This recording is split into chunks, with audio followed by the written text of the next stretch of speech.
இவன் மற்றவங்கள மாதிரியே நம்ம சிந்திக்கும், மற்றவங்கள மாதிரியே நம்ம செயல்படுறோம் சொல்லிட்டேன். அப்போ நமக்காக என்ன செய்ய போகிறோம்?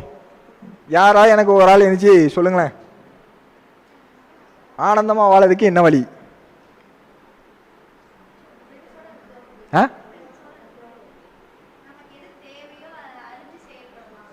எது தேவையோ அதை அறிஞ்சு செயல்படலாம். இது நல்ல பதில். சரி, வேற. இந்த ஆனந்த நிலைக்கு வந்துட்டோம் அப்படின்னாலே நமக்கு எல்லா விதத்திலையும் எல்லா மனிதர்களும் ஒன்று அப்படிங்கிறது வரும், எல்லா கடவுளும் ஒன்றுங்கிறது வரும். அதைத்தான் நம்ம முன்னோர்களும் சரி நம்ம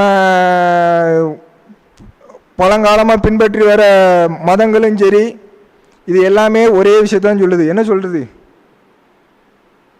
கடவுள் ஒன்று அப்படிம்பாங்க. ஆனால் அது பின்பற்றுவாங்களான்னு கேட்டால் இருக்காது.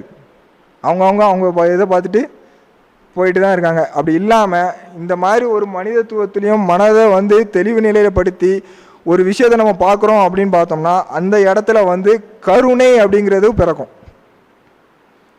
அந்த கருணை தான் நமக்கு இப்போ எப்படி இருக்கு? நம்முள்ள ஜோதி குறைவாக இருக்கு. அந்த ஜோதியை கொளிர் விட்டு எரிய விட்டோம் அப்படின்னா அதுதான் இறைநிலை. அப்போ அது இறைநிலையை கொண்டு வர்றதுக்கு நம்ம என்ன முயற்சிக்கிறோம் அப்படின்னு பார்த்தீங்கன்னா, முதல்ல நம்ம மேடம் வந்து மத ஒரு இது சொன்னாங்க. அங்கே போய் நின்னதுமே கல் தோன்றி மண் தோன்றா காலத்தே வான் தோன்றிய மூத்த குடி யாருக்குள்ளது? தமிழ் குடி. சரிங்களா?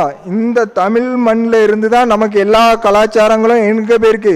பிரிஞ்சு ஒவ்வொரு இதுவும் போயிருக்கு. எதை வச்சு சொல்கிறீங்க அப்படின்னு பார்த்தீங்கன்னா, ஒரு காக்கா எடுத்துக்கிடுவோம். இந்த காக்கா வந்து காக்கான்னு கத்துதா இல்லை கீக்கின்னு கத்துதா? இந்த காக்கா கீக்கிலாம் யாருக்கு வரும்?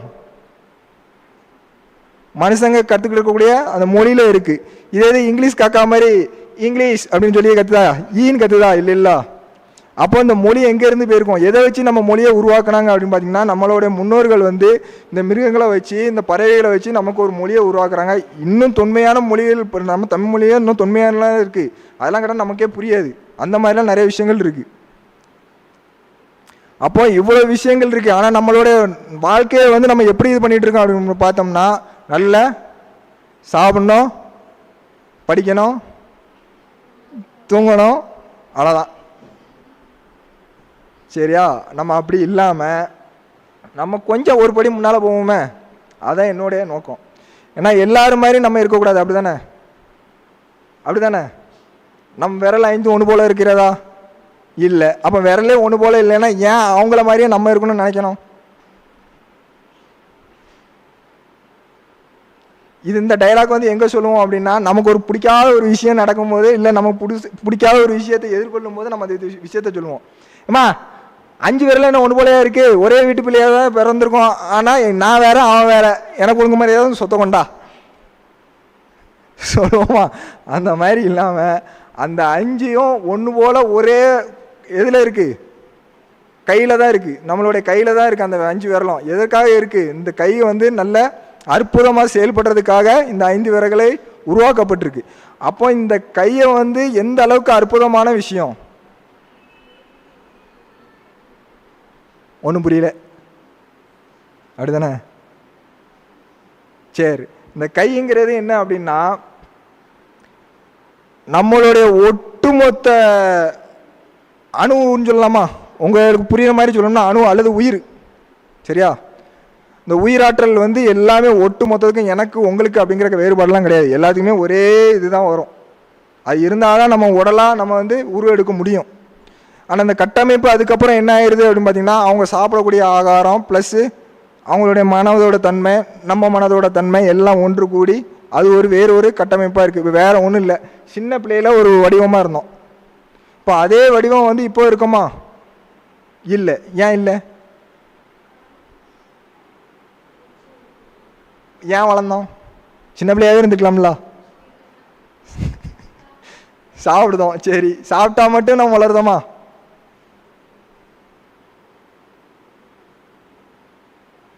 சாப்பாட்டுனால மட்டும்தான் நம்ம வளர்றோமா?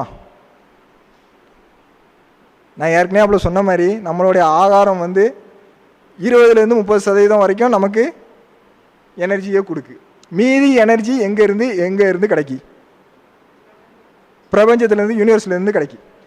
இந்த திரும்ப வந்து என்ன, இந்த பிரபஞ்சத்தில் வந்து எல்லாருக்கும் என்னென்ன வேணுமோ அத்தனை விஷயங்களும் இருக்குது. ஆனால் நம்ம என்ன பண்ணுறது இல்லை,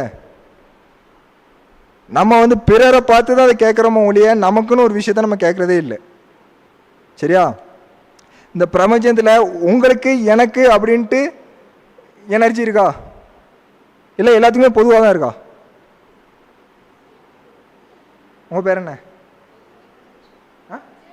சிவசங்கரி. சிவசங்கரிக்குன்னு ஒரு எனர்ஜி. உங்கள் பேர் பூமாரி. உங்களுக்குன்னு ஒரு தனி எனர்ஜி, இல்லை என் பேர் சந்தோஷ், எனக்குன்னு தனி எனர்ஜி அப்படின்னு எது இருக்கா? கிடையாது. ஏன் அப்படின்னா ஒட்டு மொத்தமாக இங்கே எல்லாத்துக்குமே அந்த எனர்ஜி இருக்குது. ஆனால் இதை வந்து நம்ம என்ன பண்ண தெரியல, கிரகிச்சு நமக்கு வாங்க தெரியல. இதை வாங்க தெரிஞ்சதுன்னா, நீங்கள் வாங்க தெரிஞ்சுன்னா என்ன அர்த்தம்?